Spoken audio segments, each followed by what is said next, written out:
My wife publicly announced she is pregnant with my brother's child, at our anniversary party. I should have seen it coming. The secret glances, the late-night phone calls, the sudden shifts in her schedule. But nothing could have prepared me for what Victoria did that night. It was supposed to be a celebration, our 5th wedding anniversary. The ballroom was filled with family, friends, and business associates. Everyone was drinking champagne, laughing, congratulating us on another year of what they thought was a perfect marriage. I had spent months planning every detail to make sure it was special for her. The floral arrangements, the menu, even the string quartet playing in the background, it was all meant to show how much I loved her. Then, just as the cake was about to be cut, she stood up, she tapped her glass, smiled at me like she had done 1,000 times before, and said she had an announcement. The room went silent. I felt my heart race, thinking she was going to surprise me with something wonderful. Maybe a trip, maybe a heartfelt speech. But then she said the words that would change everything. I am pregnant, and Daniel is the father. For a moment, I could not even process what she said. It was like my brain refused to believe it. The words hung in the air, heavy and suffocating. The room erupted into whispers and gasps. People turned to look at me, expecting a reaction. I felt my mother's hand on my arm, a quiet attempt to calm me. But I pulled away. My father, sitting across the table, exchanged a look with my younger brother, Daniel, the same brother who was now standing beside my wife. His face pale but his hand reaching for hers. My grip tightened around the champagne glass in front of me. I could feel my pulse pounding in my ears, my vision narrowing as I focused on the two of them. My own wife, my own blood. Victoria kept talking, something about how they did not plan for this to happen, how love cannot be controlled, how she hoped I could understand. Understand? She wanted me to understand that she had been lying to me. Sleeping with my brother behind my back, and now carrying his child? And she thought this was the right time and place to tell me? I looked at Daniel, waiting for him to say something. Anything. An apology. An excuse. But he just stood there, looking like a scared little boy. Typical. He had always been the family's favorite. The golden child who could do no wrong. And now, here he was, taking what was mine. I took a deep breath, forcing myself to stay calm. Rage was boiling inside me. But I would not give them the satisfaction of seeing me break. Instead, I reached into my jacket pocket and pulled out an envelope. Victoria's smile faltered when she saw it. Daniel's face turned even whiter. I stood up, adjusting my suit as I placed the envelope on the table in front of them. Since we are making public announcements, I said, my voice steady, I have one too. And just like that, the game changed. I watched as Victoria hesitated, her fingers barely touching the envelope I had placed on the table. Daniel shifted uncomfortably beside her, clearly sensing that whatever was inside was not going to work in their favor. The entire room was frozen, waiting, the air thick with tension. I did not sit back down. I kept my eyes on them, my stance firm. Go on, I said, nodding toward the envelope. Since you decided to make this moment unforgettable, I figured I would contribute. Victoria finally picked it up, her hands shaking slightly. She opened it, pulled out the papers inside, and as she read, her face lost all color.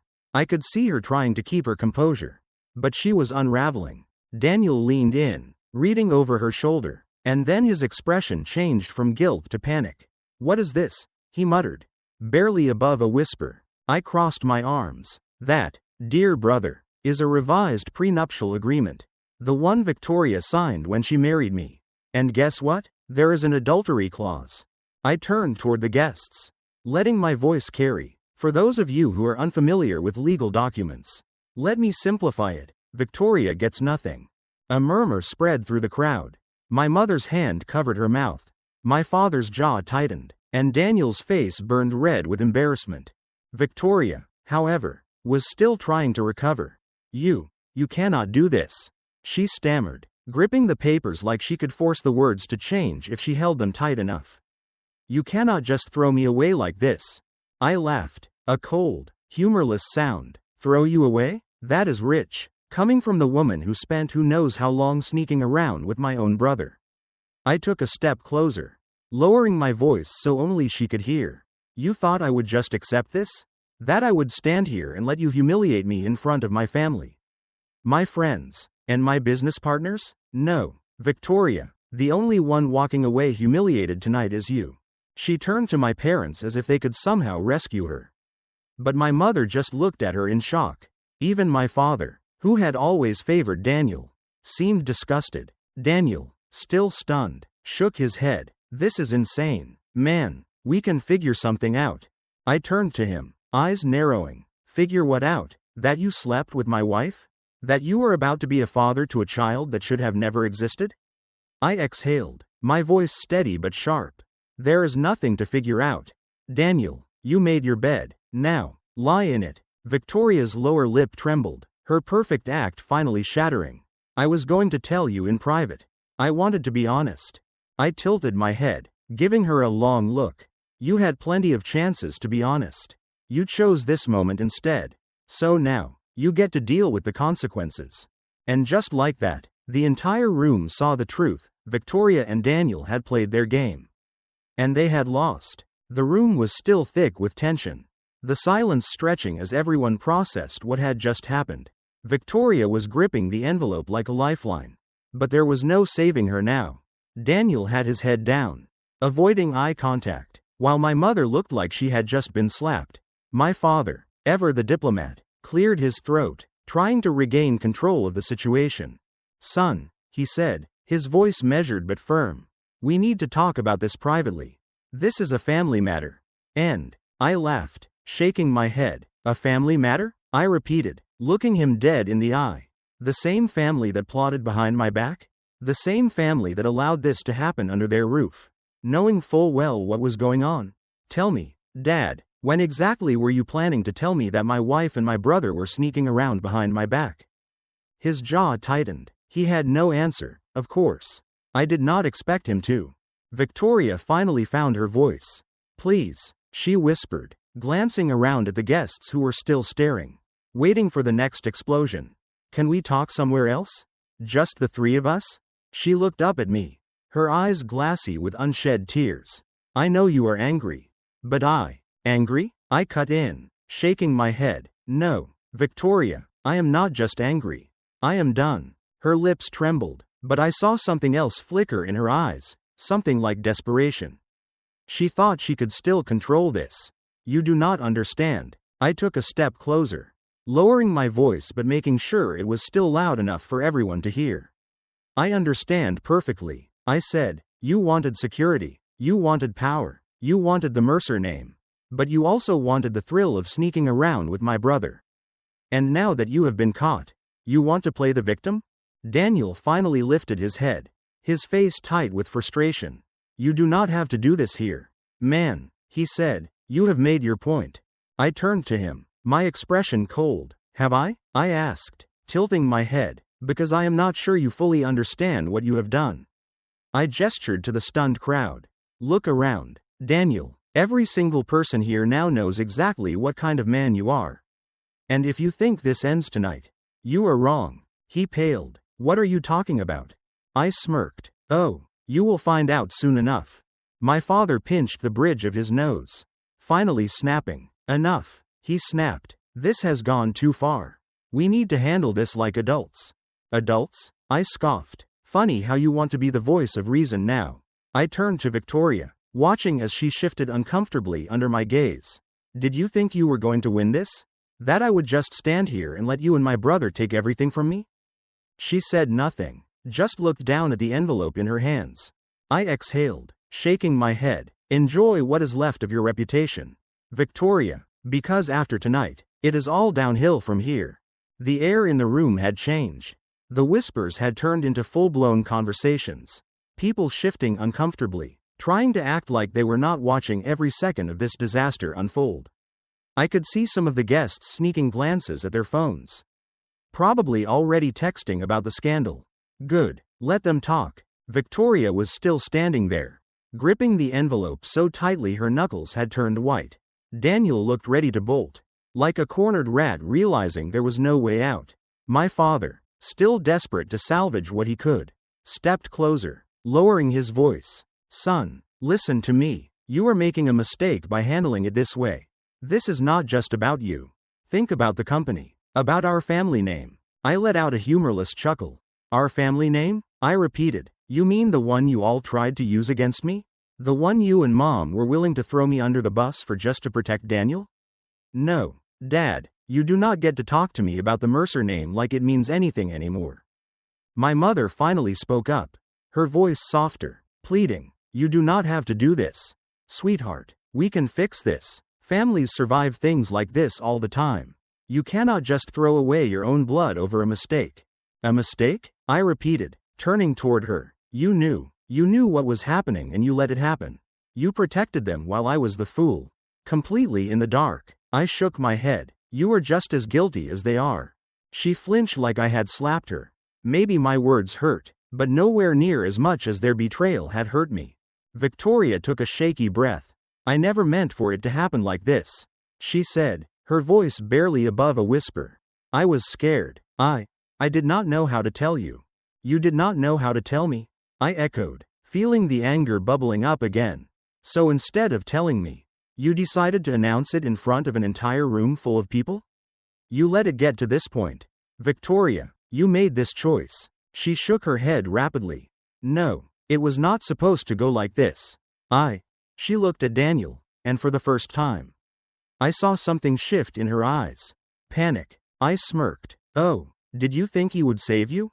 I asked, nodding toward Daniel. Did you think he would step up, play the hero, make everything okay? Look at him, Victoria. She did, and what she saw made her face crumble. Because Daniel? He was not stepping up. He was not saying a word. He was standing there, shoulders tense, avoiding eye contact, looking for a way out. Wow, I said, shaking my head. You really thought he was worth everything you threw away? Victoria turned back to me, her breathing uneven. Please, she whispered. Just tell me what I can do. I leaned in slightly, lowering my voice just enough for only her to hear.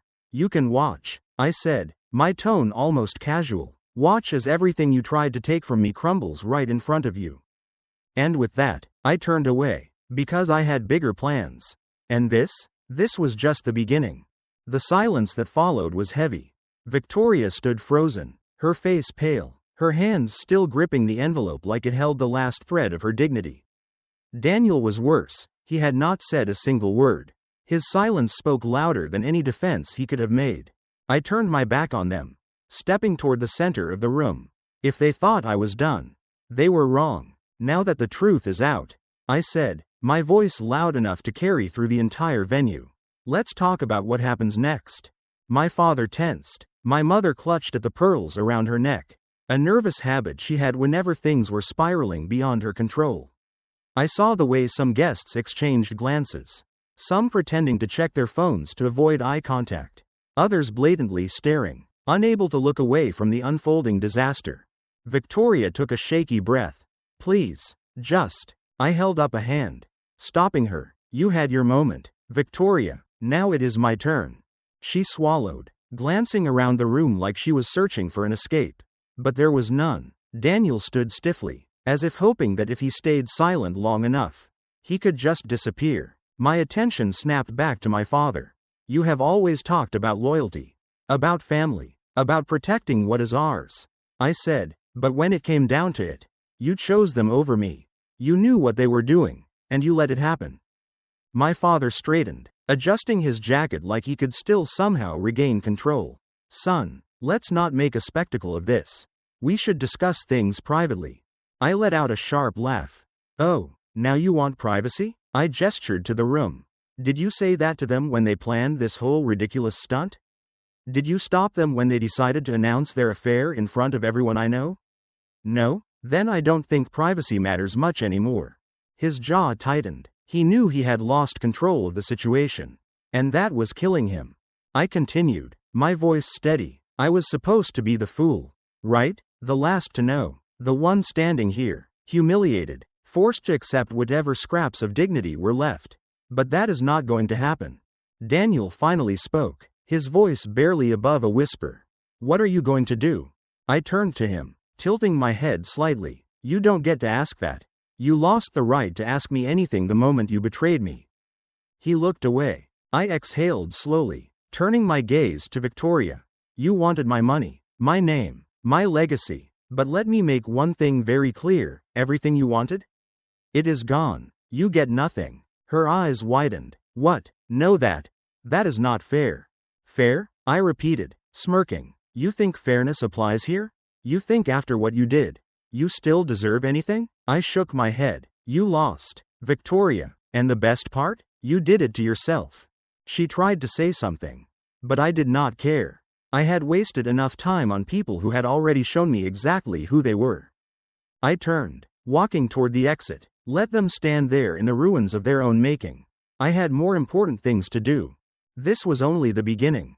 I walked out of the venue, my heartbeat steady, my steps firm. The cold night air hit my face as I exhaled slowly, letting the weight of the moment settle. But I did not stop moving. I had spent too long letting others dictate how my story would go tonight. I was the one writing it. My car was waiting, my driver standing nearby, but I waved him off. Take the night off, I said. I need to clear my head. He hesitated, but with a quick nod, he left. I slid into the driver's seat and started the engine, gripping the steering wheel as I stared out into the city lights. Everything was out in the open now. There was no going back. But I did not want to go back. This was the moment I had been waiting for, the one where I took full control of my life. My phone buzzed. I glanced at it and saw my mother's name flashing across the screen. I sighed. Of course. I let it ring, then watched as the voicemail icon appeared. A moment later, another call, then another, this time from my father, then my sister. They must have finally realized how deep they had buried themselves. I smirked. Let them panic. Let them scramble. They had no idea how much further I was willing to go. The phone buzzed again. This time, a message popped up. It was from Daniel. Meet me. We need to talk. I stared at the message, my jaw clenching. The nerve, the absolute nerve of this man to think he still had any say in how this played out. I could have ignored it, but something in me wanted to hear what excuse he had come up with. What ridiculous justification he had crafted in his head. Maybe I just wanted to watch him squirm one last time. So I replied, where? The response was immediate. The old club. 30 minutes. I drove in silence, the city lights blurring past me. The old club was a private lounge we had gone to often before everything fell apart. A place filled with memories I once thought were good. Now, it was just another location tied to lies. When I arrived, I spotted him immediately. Daniel was standing near the entrance, hands in his pockets, shoulders tense. He looked nervous. He should be. I walked up, stopping just a few feet away. You have 5 minutes, I said coldly. He swallowed hard, then exhaled. Look, I know I messed up. I know I hurt you. I tilted my head. You think I care about an apology? He flinched. I did not want it to happen like this. I let out a sharp laugh. No? Then how did you want it to happen?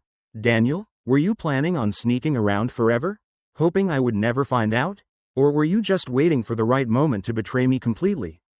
His mouth opened, then closed. He had nothing. I shook my head. You were my brother, and now, you are nothing to me. I turned to leave, but his next words stopped me. She is pregnant. My blood ran cold. I stood there, frozen. The words hung in the air between us, thick and heavy, suffocating. She is pregnant. For a brief moment, I could hear my own heartbeat pounding in my ears. The city noise faded into nothing. The lights blurred, and all that existed was the weight of those words. Slowly, I turned back to face Daniel. He looked nervous, shifting on his feet like he was bracing for impact. I swallowed, forcing myself to stay composed. Whose is it? My voice was steady, but my hands clenched into fists. Daniel hesitated. That was enough of an answer. I let out a short laugh, one that was void of humor. Wow, I exhaled sharply, shaking my head. You are actually disgusting. You know that? Listen, he started, running a hand through his hair. It is not what you think. Do not finish that sentence. I cut him off, my voice sharp. Because I think you betrayed me. I think you slept with the woman I was supposed to build a future with. And now I think you got her pregnant. So tell me, Daniel, what exactly am I misunderstanding? He swallowed hard, looking away. It was not supposed to happen. I laughed again. Oh, So she just tripped and landed in your bed? His jaw tightened. I am trying to explain. And I am trying not to punch you in the face right now. I snapped. So choose your words carefully. He exhaled slowly. We did not mean to hurt you. I took a step closer, lowering my voice. But you did. Silence stretched between us. He looked away, avoiding my gaze like a coward. She was going to tell you soon. He finally muttered. I scoffed. Right, because you two are just so honest and honorable. I took a step back, shaking my head. Why are you telling me this now? Daniel, what do you want from me? He hesitated, then finally said, I do not know what to do. That was it. That was the moment I realized how pathetic he truly was. He had the audacity to betray me, to take what was mine, to destroy everything, and now he was standing here, looking at me like I was supposed to guide him through it. I took a slow, steady breath. Here is what you are going to do. Daniel, I said, my voice dangerously calm. You are going to take responsibility. You are going to deal with whatever comes next. And you are going to stay the hell out of my way. He flinched but nodded. Do not contact me again. I cut him off. You are dead to me. And with that, I turned and walked away, leaving him standing there, drowning in the mess he had made. I did not look back. I never would. I spent the next few days trying to process everything. No matter what I did, I could not shake the image of Daniel standing there, looking at me like he expected me to help him clean up his mess. The audacity of it still made my blood boil. But anger was not enough. I needed to move forward.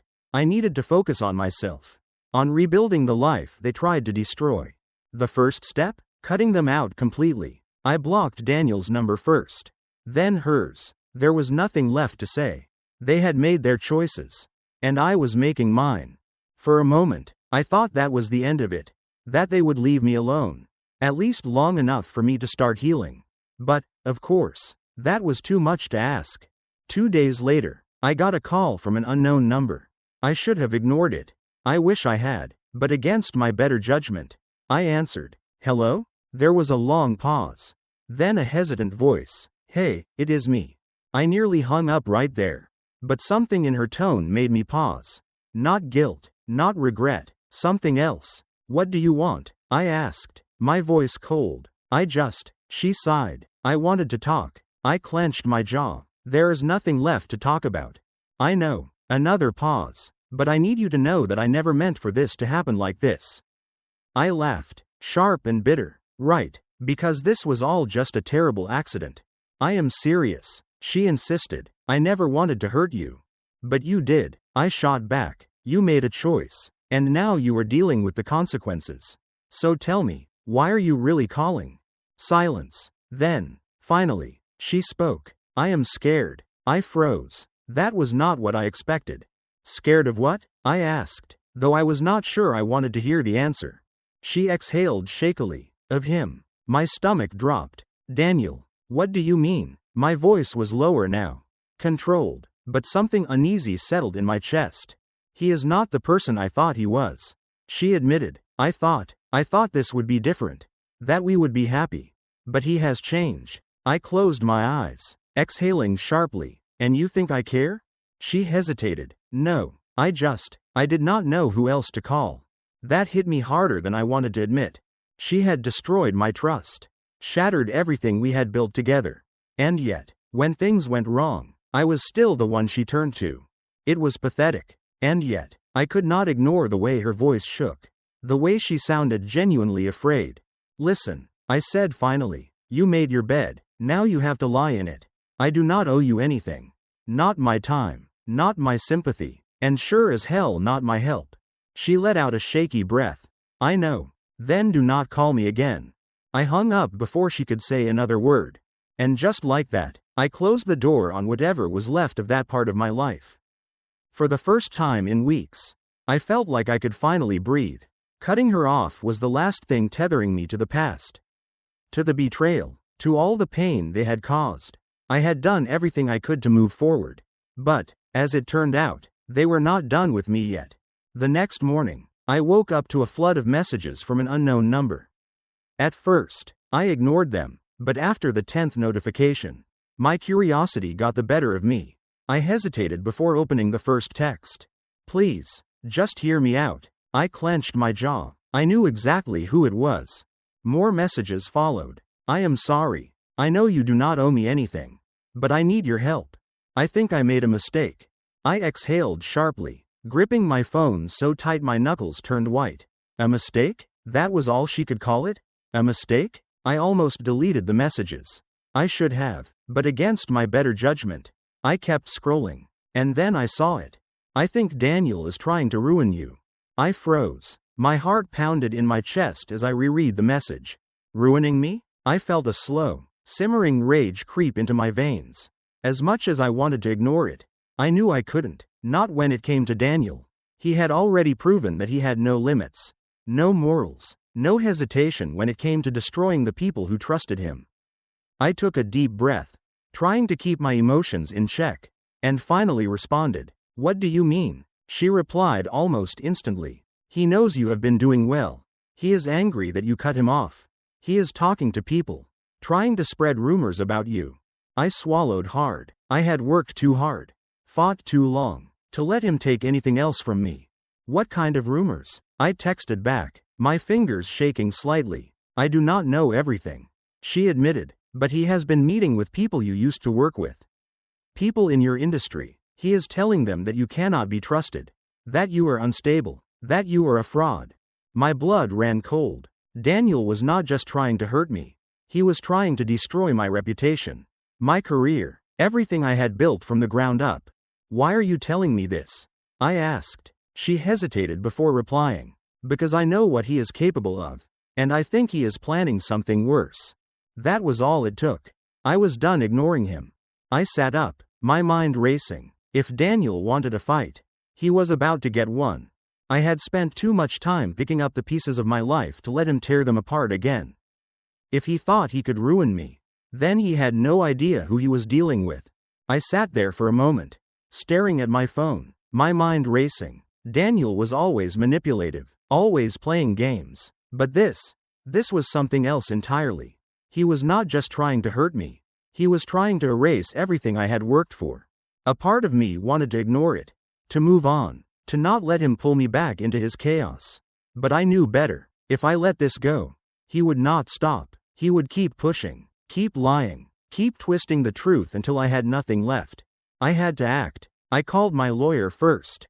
I had been prepared for something like this, but I needed to know exactly what my options were. Can he legally do this? I asked the moment he picked up. Legally? My lawyer, Mark, sighed. Not really, but defamation is tricky. If he is just making vague claims and spreading rumors without direct proof, it is hard to hold him accountable. The best thing you can do is cut him off at the source. Find out who he is talking to and set the record straight before the damage spreads. I clenched my jaw. I hated this. I hated that I had to waste even a second of my time dealing with Daniel's mess.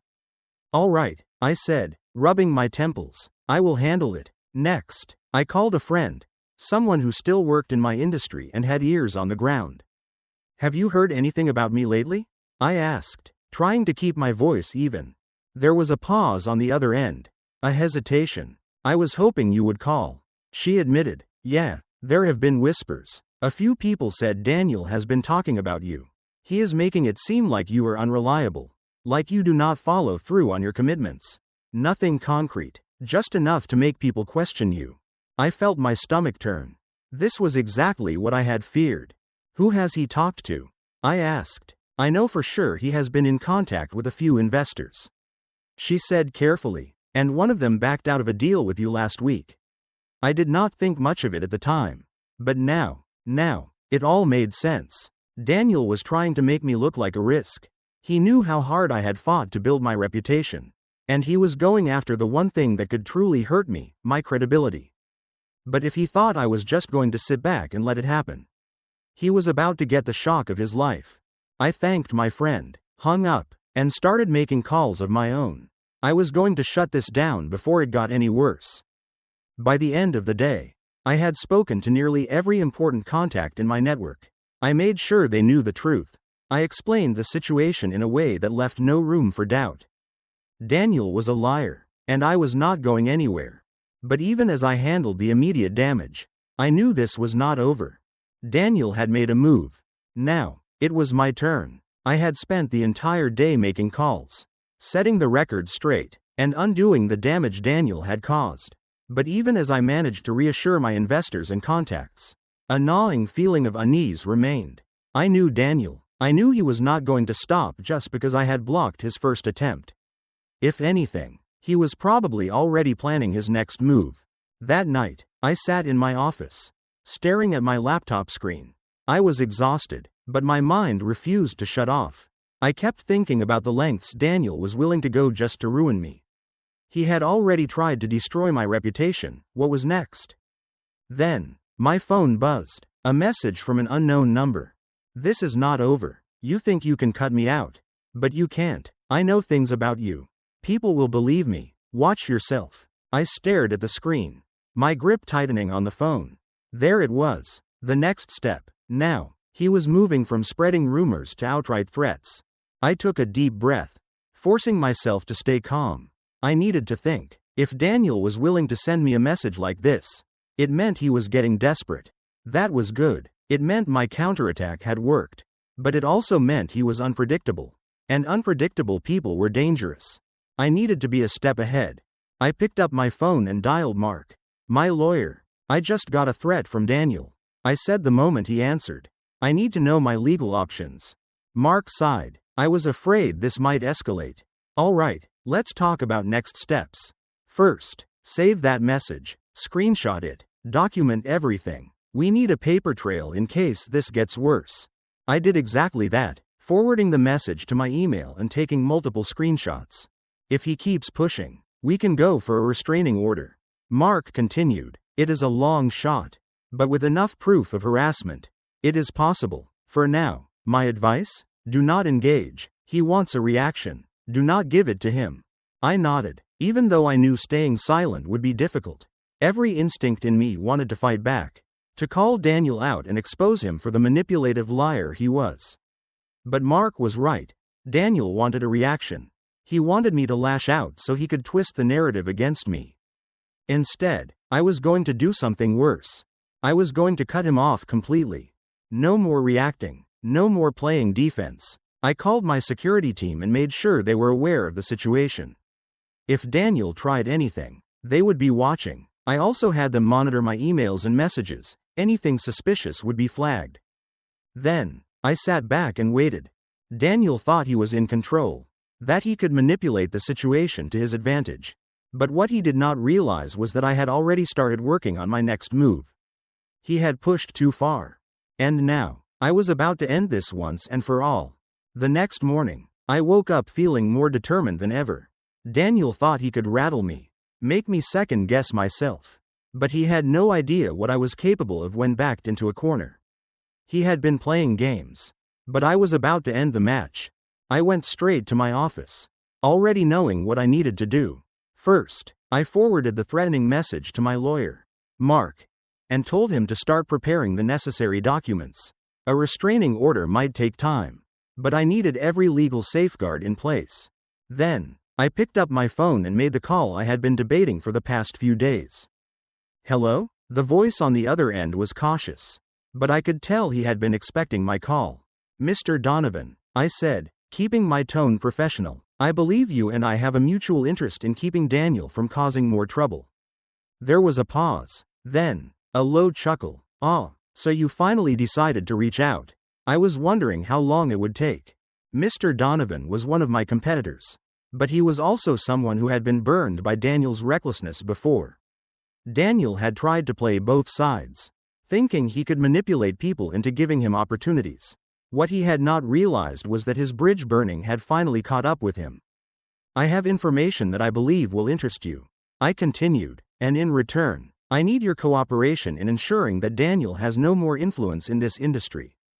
Interesting, Donovan said. Go on. I spent the next 20 minutes laying everything out, Daniel's failed attempts to sabotage me, the false accusations, the threats. Donovan listened quietly, and when I was finished, there was a long silence. I always knew he was a snake. Donovan finally said, but this is low even for him. He thinks he can keep getting away with it. I said, but we both know he has burned too many bridges. If we work together, we can make sure he has no more power left to manipulate. Another pause. Then, Donovan chuckled. You are ruthless. I respect that. Just doing what needs to be done. I replied, all right, consider it handled. I hung up the phone, feeling a deep sense of satisfaction. This was not just about revenge anymore. This was about making sure Daniel could never pull something like this again. I checked my inbox and saw an email from Mark. Subject: Legal action update. I opened it and saw the attached restraining order draft. We were moving fast, and just in time. My phone buzzed again. Another message from Daniel. You will regret this. I will make sure you do. I smirked and sent the message straight to Mark. Let him threaten all he wants. I replied, by the time I am done, he will be nothing but a cautionary tale. Daniel had underestimated me, and now, he was about to learn what happens when you push someone too far. Life has a way of revealing people's true intentions, especially when success enters the equation. If there is one lesson to take from this, it is to always protect yourself, legally, financially, and emotionally. Not everyone who smiles at you has good intentions, and sometimes, those closest to you can be the ones who betray you the most. Never let threats or manipulation shake your confidence. Stand firm, be strategic, and make decisions based on facts, not emotions. And most importantly, never be afraid to cut out toxic people. Your peace of mind is worth more than any relationship built on lies.